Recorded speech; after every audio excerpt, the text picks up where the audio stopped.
ولكل وجهة هو موليها فاستبقوا الخيرات أينما تكونوا يأت بكم الله جميعا إن الله على كل شيء قدير. Baik, kita perhatikan pada lafal bacaan walikulli wijhatun.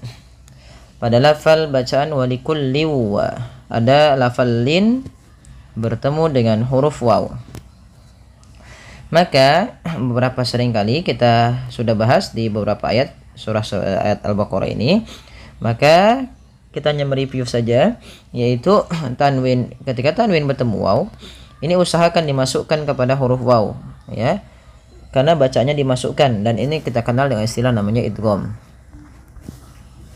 Maka bunyinya awalnya walikullin, ketemu waw jadi walikulliu.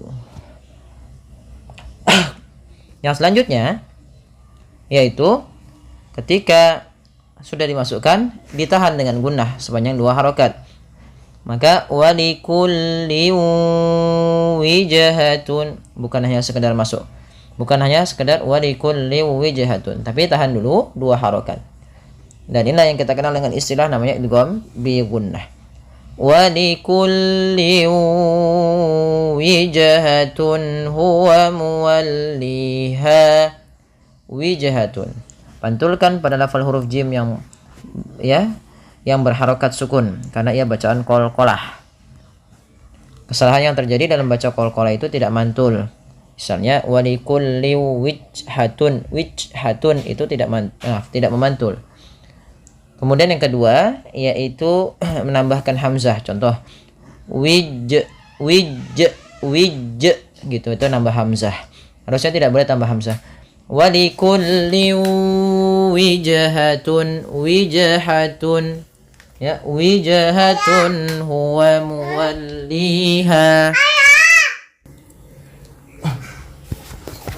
Kemudian pada lafal wijhatun hu, jelaskan pada lafal tun ketemu dengan ha, karena di sini ada bacaan yang terlewat yaitu izhar halqi.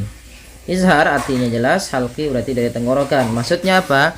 Maksudnya apabila ada nun sukun atau an, in, un bertemu dengan huruf halqi yaitu huruf tenggorokan, salah satunya huruf ha, maka dia harus dibaca dengan jelas suara tanwin atau nunnya. Dan tidak boleh ditahan, tidak boleh walikulli wijhatun nggak boleh, tapi jelas saja wijhatun huwa muwalliha. Ha besar, jangan huwa, tapi jelaskan hanya huwa muwalliha, mad tabi'i badal falli dan ha. Terus kita boleh wakaf di sini. Tadi kan kita awalnya lanjut, tapi nggak apa-apa kita wakaf di sini, tapi asalnya sampai sini ya. Kemudian fastabiqul khairat, langsung ya ke sin, bukan faas atau bukan faus tabiqul. Ini tidak dibaca hamzahnya karena dia termasuk hamzatul wasal. Jadi tanda di atas huruf alif ini bukan untuk harokat. Yang biasanya dibaca itu kalau adanya alif di atasnya hamzah, alif di bawahnya hamzah, alif di atasnya hamzah tapi dhammah. Nah, ini dibaca a i u. Kemudian pada falqul khairat ada alif lam qamariyah yang dimana huruf lamnya dibaca dengan jelas. Kemudian al khairat, ya lembutkan, dan di sini tipis khairat. Nah, ro-nya baru dibaca dengan tebal karena dia ra tafkhim berharakat fathah. Kemudian kalau kita berhenti pada lafal rot, ini ada bacaan namanya mad arid disukun. Nah, panjang ro ini kita boleh panjangkan 2, boleh 4, boleh 6 harokat.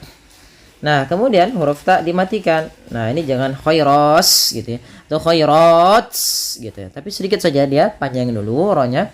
Khairat, baru kasih hamas ya untuk huruf ta. Pertama sifat syiddahnya, baru kasih hamas. Syiddah itu apa? Tertahannya suaranya dulu, ta-nya ketika mati, baru kasih hamas. Khairat, ya khairat. Nah, seperti itu. Kemudian aina ma takunu ya'ti bikumullahu jami'a.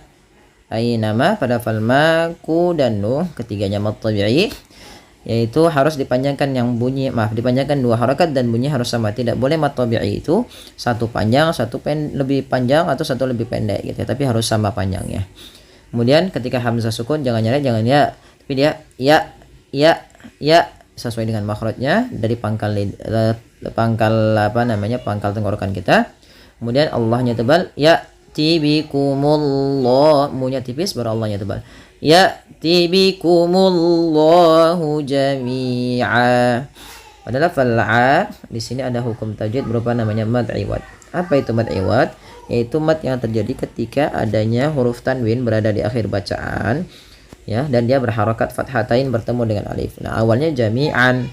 Kalau kita waqaf maka tanwinnya diiwadkan, dibadalkan, diganti menjadi fathah saja ketemu alif. Maka jami'an berubah menjadi jami'a.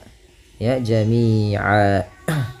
Kemudian yang selanjutnya yaitu innallaha ala.